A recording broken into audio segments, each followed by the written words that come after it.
This episode of Unsealed is made possible in no small part through Sam Hicks, who is not only a family friend, but also a fellow collector and just an all around great person. He has a great library of games. He helped me get started on my collecting journey by selling me a Super Nintendo at a good price back in 2012. And he's been along with me for the ride ever since. He's been a supporter of this show and all of my work on YouTube, and I greatly appreciate it. Thanks a lot, Sam. The game I'm going to be opening today is my first ever Game Boy game that I'm going to be opening for Unsealed. So I want to give a little bit of background about my experience with the Game Boy because it dates all the way back to the year 1991. During that time, I was in college. It was still my freshman year. I was a vocal performance major. I was convinced to pursue music after having a pretty decent music career back in high school. My high school music teacher thought that I was really talented and I should go for it, so I agreed.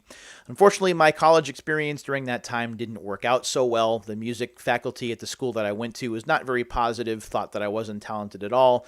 And it wasn't long after 1991 had started, probably about March or so, that I had decided that I was going to drop out and start pursuing a full-time job instead. But one of the things that my paternal grandmother got me in early 1991 was something called a Game Boy, something that I'd been really excited to get that I had seen in stores. The Game Boy, at least to me at that point, was kind of like a portable NES, even though there was no color, everything was all monochrome. But still, being able to play video games on the go like that, and decent video games that I either recognized the names or were very playable, was very, very cool. I mean, I was playing NES games at home, and I was certainly happy about that. But being able to play kind of the same games on the road was a complete game changer. Now, the Game Boy that I have here is not an original Game Boy, unfortunately. I don't have one of those, and it's not a Game Boy Pocket, something I really, really do want. This here is a Game Boy Color from about 1998 or so, maybe a little bit later. I forget if this is one of the first colors that was launched. The Game Boy is very portable. You can carry it around wherever you go. It does require batteries unless you have a AC adapter or an AC adapter. But the idea of carrying video games on the go was something that was still novel during most of the 1990s. Granted, you could get a Game Gear, you could get a Game Boy, you could get a Sega Nomad if you felt like changing batteries every half an hour. But still, being able to play games on the go was something that you didn't take for granted back then. We do now, but back then you didn't so much. You had to buy the system, you had to buy the software, and the games were starting to catch up. We were just happy to be able to play on the go as it was. Now, the reason that I have the Game Boy Color here is because it does play original Game Boy games, and I'll be able to check out live on camera here for the first time the game that Sam set me up with. This is a game called Turn and Burn, the F-14 dogfight simulator from Absolute Software. I believe this is from 1992. It was reprinted in 1993. I think I have the reprint here. Yes, that is an F-14 on the cover. It looks like something out of Top Gun. And Nintendo Power, by the way, says, and I think this is Nintendo Power, from February 1992, very hot. So we'll see how hot this is. Here's the back of the case, which shows some monochrome Game Boy screens and some bullet points, which I'll hit on real quick before we open it up. It says here, scramble into the cockpit of the Navy F-14 Tomcat, a hero of the Persian Gulf War. Remember that the Persian Gulf War was just wrapping up at this time. Soar to awesome new heights in this first-person aerial assault simulator. Fully instrumented control panels, HUD for enemy targeting, radar and landing displays for smooth navigation, complete 360-degree rotation, wing-mounted 50mm cannons, AIM-54 air-to-air missiles, ECM system to confuse oncoming warheads, and dynamic aircraft carrier takeoff and landing with in-flight refueling.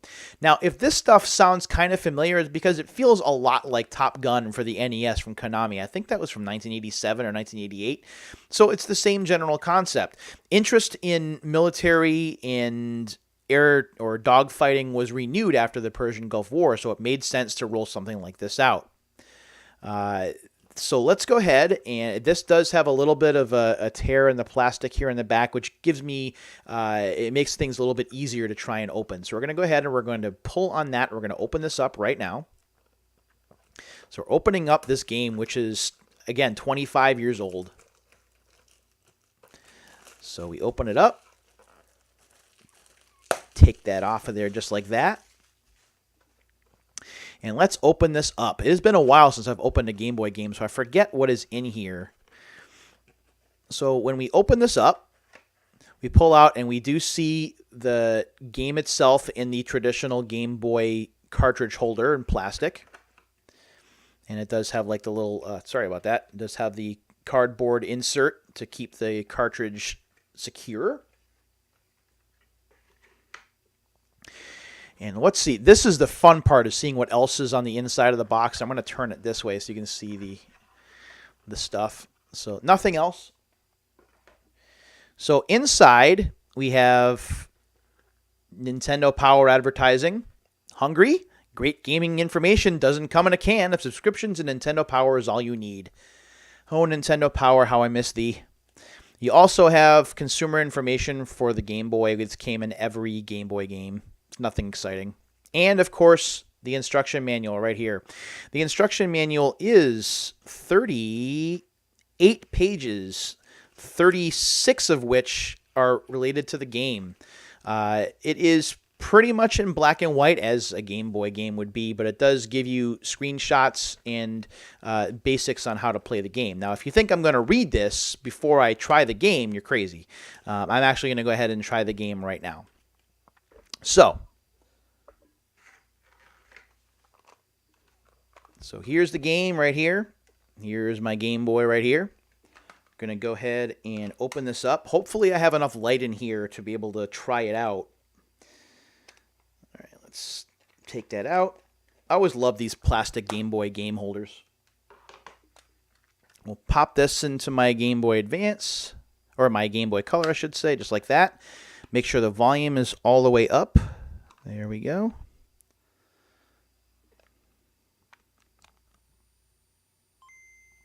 All right.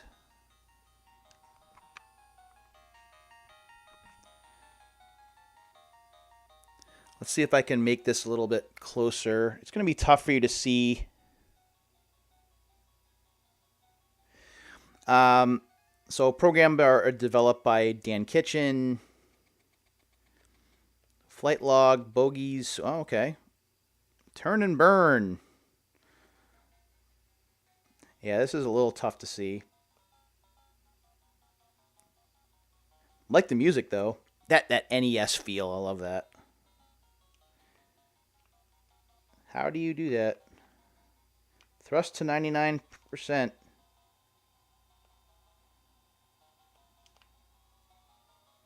Oh, there we go. Okay. Ready for launch.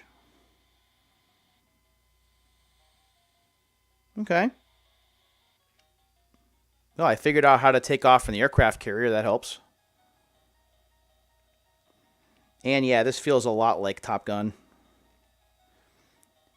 You can roll, which is kind of cool.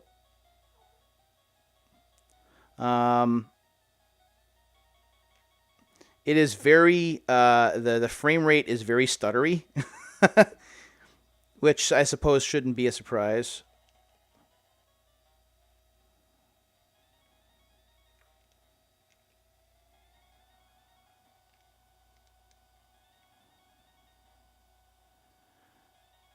And there's not a lot going on here.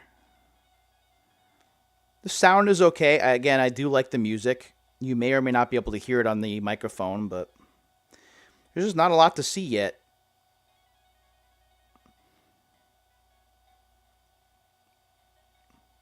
I mean, you know.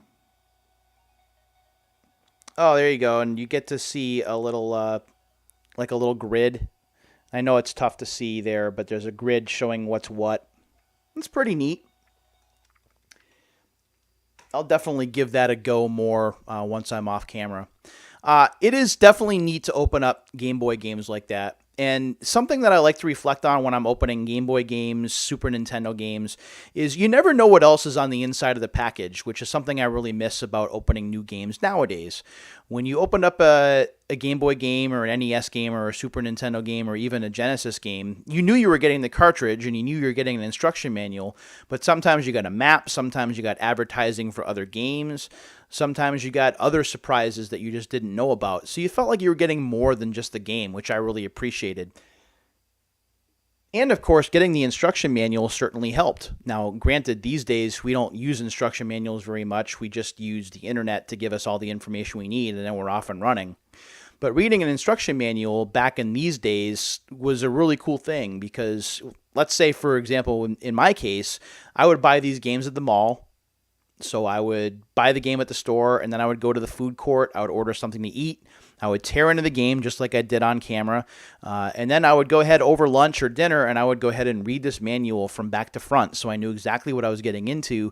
So by the time I got home to play the game, or by the time I put it in my Game Boy, if I was playing in 1991, 92, 93, that I knew exactly what I was up against and I wasn't going in blind. Of course, this time I didn't follow those rules. I just went right into it, but you get the general idea. So I do miss instruction manuals. I do miss those surprises inside of boxes, but it's really cool to open these games after 25 years and to see what else is inside.